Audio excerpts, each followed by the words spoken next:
Kalau diibaratin tubuh kita tuh kayak ember ya yang nampung stres berupa air gitu ya. Lama-kelamaan air ini juga bisa luber gitu ya keluar. Dan masing-masing orang ukuran embernya juga beda-beda gitu ya. Berarti siapapun bisa ngalamin burnout ini ya. Kalau masalah di hidupnya juga terus-terusan numpuk. Nah, awalnya tuh aku kira kayak kurang tidur biasa. Tapi lama-lama akunya kayak kehilangan fokus gitu. Yang paling kerasa tuh bukan fisiknya aja, tapi mentalnya juga. Kayak kosong, terus kayak capek aja mau ngapain, mau ngelakuin sesuatu tuh. Jadi kayak kehilangan semangat gitu. Dan penting banget ya untuk kita buat sadar kalau tubuh kita dan mental kita juga punya batasnya masing-masing.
Wah, keren banget ya pembukaan episode kita pada hari ini. Oke. Nggak kalah kerennya dengan petikan gitar Arkan. Nah, ke episode kali ini relate banget nih sama kehidupan sekarang, khususnya Gen Z. Yang mana banyak Gen Z ini kelihatan baik-baik saja, padahal aslinya di dalamnya tuh lagi capek banget. Iya sih, bener banget. Apalagi kayak sekarang tuh kan banyak banget orang tuh dituntut untuk produktif banget gitu ya. Apalagi kayak harus aktif, harus sibuk, harus sukses secepat mungkin gitu ya. Umur 20 aja udah dituntut untuk nikah gitu misalkan. Kalau enggak tuh ya malah kayak ngerasa salah sendiri ya. Malah jadi nyalahin diri sendiri. Betul ya, bahkan ketika kita mau istirahat aja itu nggak boleh. Bahkan di media sosial atau di zaman media sosial ini banyak nih kayak konten-konten influencer yang mengatakan kita tuh harus terus bahkan dituntut untuk selalu produktif. Padahal kondisi yang terus-menerus capek kayak Gen Z yang sering merasakan saat ini itu bukan sekedar capek biasa, tapi ini tuh bisa dikatakan dengan burnout. Oke, berarti kita di episode kali ini kita akan membahas tentang burnout Burnout, ini. betul. Oke, mungkin tanpa basa-basi, selamat datang di Sok tahu psikologi, biar nggak sok tahu, kita cari tahu biar jadi tahu.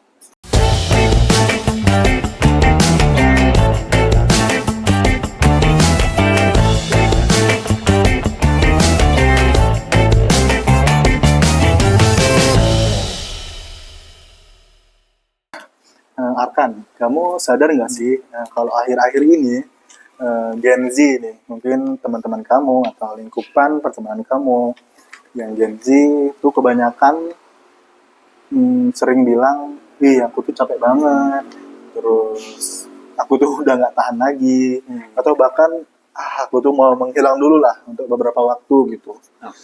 Nah, itu tuh bukan karena kerjaan berat ya, tapi karena tekanan hidup yang sekarang tuh lagi tinggi-tingginya banget. Ya sih. Seperti mungkin mahasiswa yang tugasnya numpuk, organisasi di kemahasiswaan yang berjalan dan terus-menerus gitu. Ya, bener banget sih. Kayak sekarang tuh kan bahkan kayak rebahan juga malah kayak ngerasa bersalah gitu. Malah mikirnya, aduh kok aku males banget gitu ya. Padahal tubuh kita tuh emang udah capek banget gitu. Iya betul. Kalau kita beranggapan kalau istirahat sebentar aja nggak boleh, padahal kan itu malah berdampak negatif ya. Ketika kita terus-menerus melakukan pekerjaan dan berdampak kelelahan yang terus-menerus menumpuk, nah itu tadi malah terjadinya burnout. Nah, burnout itu menjadi salah satu masalah yang sering terjadi gitu di era modern. Bahkan ketika kita dengan mudahnya di era modern ini, khususnya Gen Z, yang mudah terpapar informasi gitu. Mungkin ketika Gen Z melihat informasi bahwa orang itu harus produktif gitu. Terus menerus produktif. Kalau istirahat tuh kayak kita tuh jadi males gitu. Jadi ketika ada dorongan dari media sosial juga, burnout ini sering terjadi gitu pada Gen Z. Nah, mungkin kalau Arkan nih, dari kita lihat video tadi dan sedikit penjelasan, kalau Arkan sendiri pernah nggak ngalamin burnout? Kalau aku sendiri pernah sih, kayak waktu itu ya pernah ikut organisasi juga kan ya. Apalagi ya lagi banyak mata kuliah gitu yang cukup berat gitu kan. Ketika banyak tugas datang, terus ya deadline dari organisasi juga numpuk gitu ya. Malah jadi kepacu untuk nyelesain semuanya dalam satu hari. Padahal ya badan aku udah capek banget gitu ya. Ya paling itu sih. Kalau dari kamu sendiri gimana gitu? Kalau aku pernah juga sih sebagai mahasiswa ya. Jadi mungkin ketika aku tuh di mahasiswa awal, karena ada tuntutan di mana sebagai mahasiswa baru tuh mungkin transisi lah dari ketika tugas-tugas di SMA tuh begini, tugas-tugas di kuliah tuh berbeda lagi. Jadi ketika mahasiswa baru tuh kan ada tugas-tugas sebagai mahasiswa baru dan tugas-tugas perkuliahan di kelas. Nah, jadi ketika banyak tugas-tugas yang diberikan, aku tuh kayak kurang bisa lah meregulasi tekanan-tekanan tugas-tugas yang diberikan tadi. Jadi terjadilah burnout tadi. Jadi kayak kelelahan yang terus-menerus terjadi. Jadi dampaknya kayak susah fokus, kehilangan semangat. Jadi yang kerasa tuh bukan fisiknya aja. Jadi kayak mental aku juga kerasa gitu. Jadi kayak kurang semangat aja gitu ngapa-ngapain. Iya sih, kayak waktu itu juga aku jadi apa ya, mungkin hambar ya ngejalanin hari-hari. Padahal kadang juga itu kan kita sendiri ya yang ngejalanin harinya, ngejalanin tugas-tugasnya, dan juga kita punya batas-batas tersendiri gitu ya. Ketika orang lain bilang lebay, lemah, kayak jadi sakit hati banget gitu ya. Nah, betul. Burnout tuh sering diremehin karena kelihatannya cuma capek biasa. Kan mungkin ya orang-orang tuh kan nggak tahu tiap orang lain tuh capeknya gimana, porsi capeknya gimana. Jadi burnout ini sering diremehin gitu. Karena capeknya tadi yang capek orang-orang pribadi aja. Dan kelihatannya dari luar burnout ini tidak begitu capek gitu. Berarti balik lagi ya, karena masing-masing orang juga punya batasnya tersendiri untuk menghadapi stres gitu ya, menghadapi masalah yang ada di kehidupan. Ya betul, dan tentunya tiap pribadi orang itu berbeda-beda. Mungkin ketika pribadi A yang capeknya sampai batas 50%, dia masih biasa aja, masih bisa happy-happy aja. Tetapi orang B yang ketika tekanan diberikan itu 50% juga, tapi responnya dia udah kehilangan semangat, mungkin udah bengong-bengong aja karena respon dari capek tadi. Nah, teman-teman, kita berdua udah sharing nih pengalaman kita masing-masing. Kira-kira kalian pernah ngalamin hal yang sama juga nggak tentang burnout ini? Coba sharing pengalaman kalian di kolom komentar. Silakan tulis di kolom komentar. Oke. Tapi aku jadi penasaran sih. Jadi sebenarnya burnout itu apa sih? Nah, burnout itu adalah kondisi kelelahan fisik, emosional, dan mental akibat stres berkepanjangan yang nggak berhasil dikelola dengan baik. Jadi maksudnya ketika orang itu diberikan tugas atau terkena tekanan atau bahkan stres-stres yang terjadi setiap hari gitu. Jadi kayak ketika diberikan secara terus-menerus dan orang itu tidak bisa mengelola atau menyalurkan, maka terjadinya burnout tadi. Nah, bahkan WHO sendiri sudah menganggap burnout sebagai fenomena yang muncul akibat stres kronis, terutama di pekerjaan gitu. Oke. Jadi burnout tuh bukan cuma capek fisik ya, tapi juga mental kita ikut terkuras energinya gitu. Iya, betul. Tapi Git, sebetulnya kenapa sih si burnout ini bisa terjadi? Nah, burnout ini biasanya muncul karena tekanan yang berlangsung secara terus-menerus. Misalnya nih, sebagai mahasiswa, tugas yang menumpuk, targetnya tinggi, deadline-nya tinggi, mereka juga kayak kurang istirahat, mungkin juga kurang dukungan gitu. Jadi ditambah juga kayak tuntutan yang harus terus-menerus produktif. Jadi ketika hal-hal tersebut tadi terus-menerus terjadi dan tidak diregulasi dengan baik, tidak disalurkan dengan baik, jadi burnout tadi terjadi gitu. Nah, tubuh kita kan sebenarnya punya gitu sistem stres. Nah, kalau terus-menerus stres tadi terjadi tanpa pemulihan, tanpa disalurkan, tubuh tadi jadi kelelahan gitu. Berarti kalau dia ibaratkan tubuh kita tuh ember gitu ya, masalahnya air. Ketika kita udah nggak bisa menampung air yang dimana itu tuh masalah, lama-kelamaan ya akan luber juga gitu ya. Iya, betul. Jadi ketika luber, respon tubuh tadi kelelahan tadi. Oke. Pantas ya, kadang kalau burnout-nya tuh kerasa, hal kecil aja bisa bikin emosi banget gitu ya.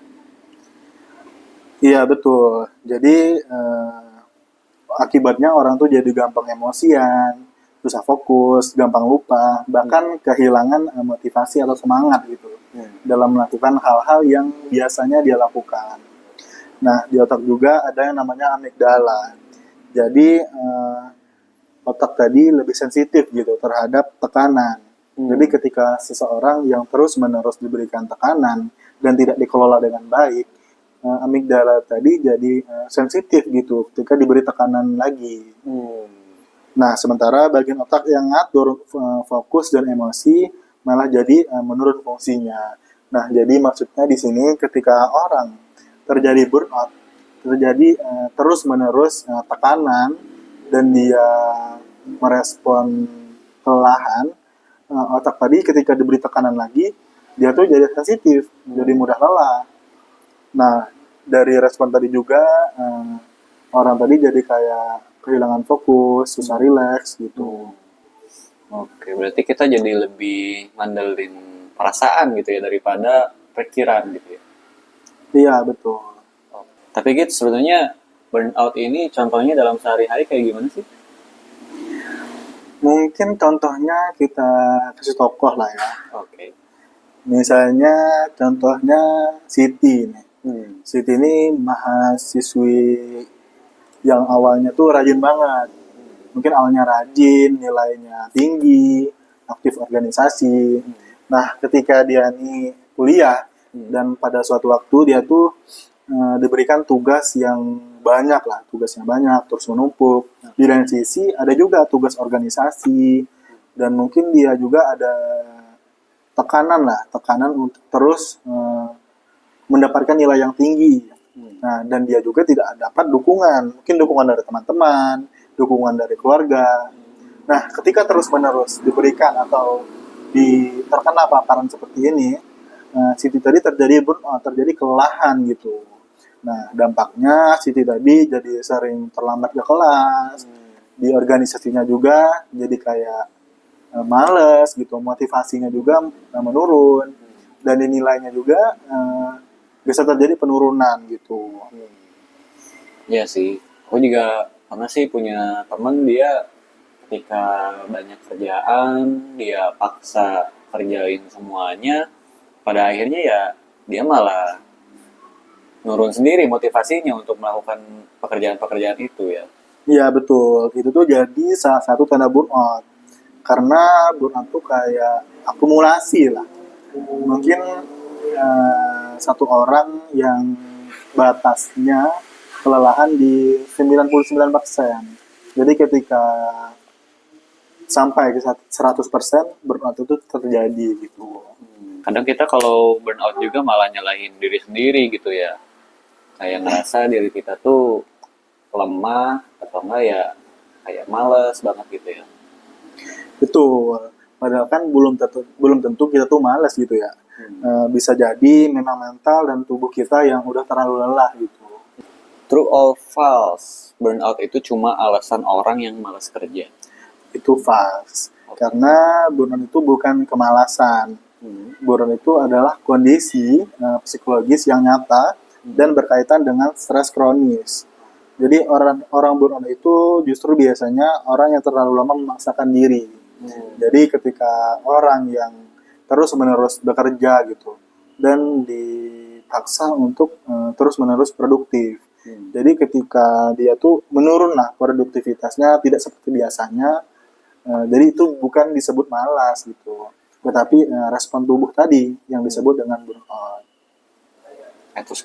Etos kerjanya terlalu tinggi ya, tapi tubuhnya nggak bisa menghadapi gitu ya. Ya, tidak bisa memaksimalkan sesuai tuntutan lah gitu. Selanjutnya nih, true or false? Kalau burnout itu cuma dialami orang yang kerja kantoran. Nah, itu false ya tentunya. Karena burnout itu bisa dialami siapa saja. Bukan cuma pekerja kantoran. Mahasiswa juga bisa, pelajar juga bisa.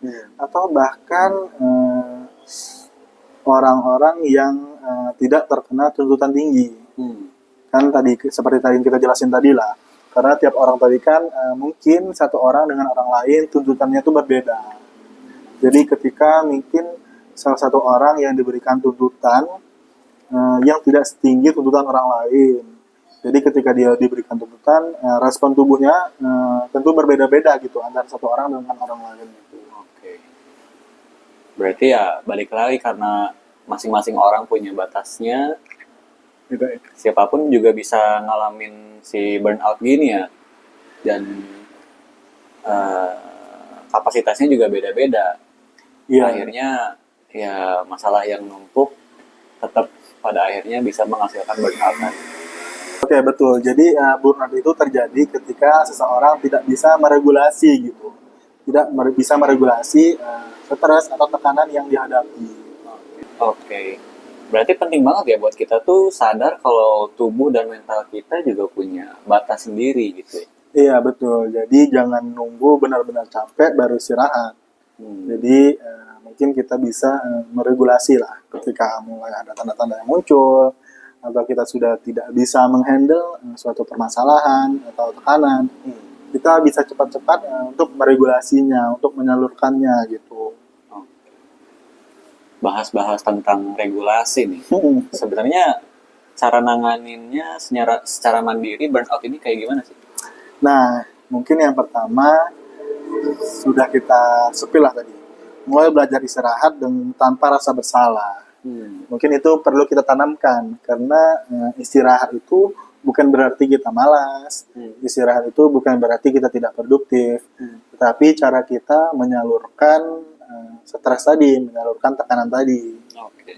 Nah, yang kedua, mungkin kita bisa atur ulang aktivitas.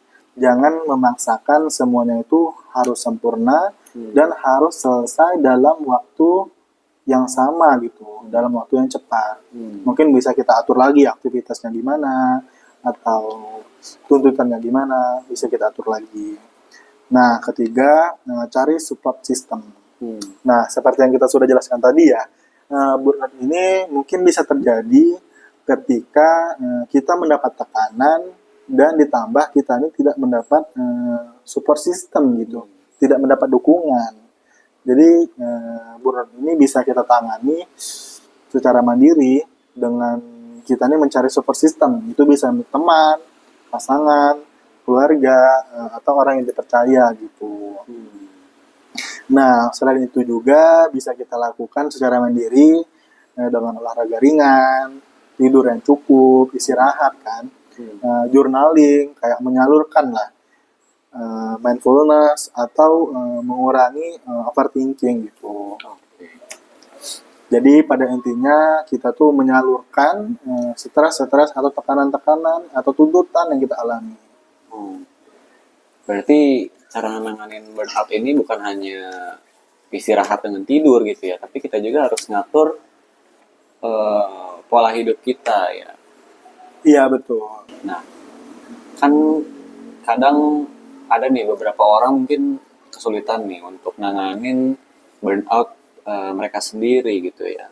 Kapan sih kira-kira kita butuh penanganan profesional nih untuk para penonton? Nah, burnout ini membutuhkan penanganan profesional kalau udah mengganggu fungsi kehidupan kita sehari-hari. Misalnya nih, susah bangun tidur, susah menjalankan aktivitas sehari-hari, kehilangan motivasi secara total, gangguan tidur yang parah, terus kecemasan berat, menangis secara terus-menerus, bahkan muncul pikiran menyakiti diri. Oke. Itu buat teman-teman yang kira-kira mengalami tanda-tanda seperti tadi, ada baiknya kalian cari bantuan profesional. Iya, betul. Oke. Untuk teman-teman yang mungkin mengalami burnout dan udah kewalahan, ada baiknya kalian cari profesional ya kalau sesuai tanda-tanda yang tadi. Nah, teman-teman, jadi di episode kali ini kita belajar bahwa burnout itu bukan sekedar capek biasa gitu, tapi ya kumpulan stres yang menumpuk di tubuh kita dan bikin kita jadi sulit untuk produktif seperti biasa gitu ya. Bisa juga berdampak ke fisik, mental, bahkan kehidupan sosial kita gitu. Iya, betul banget. Jadi penting banget ya buat kita untuk belajar beristirahat, mengenali batas diri kita sendiri, dan tidak memaksakan sesuatu untuk selesai dalam waktu yang sama gitu. Istirahat juga penting ya untuk kita. Dan mungkin segitu aja ya pembahasan episode kali ini. Iya, betul. Kita juga akan menutup podcast kita pada episode kali ini. Jadi episode yang terakhir. Iya, betul. Dari podcast Sok Tahu Psikologi, dan juga ya jangan lupa share ke teman kalian yang mungkin lagi capek banget gitu ya, atau ya mungkin kalian juga lagi ngalamin hal yang sama, mau repost boleh. Oke. Mungkin bisa juga cerita-cerita pengalaman atau apalah sharing gitu di kolom komentar gitu ya. Ya. Oke, mungkin kita cukupkan aja podcast kali ini. Iya. Saya Arkan. Saya Siti Andrea. Kita tutup podcast Sok Tahu Psikologi. Biar nggak sok tahu, kita cari tahu biar jadi tahu. Dadah.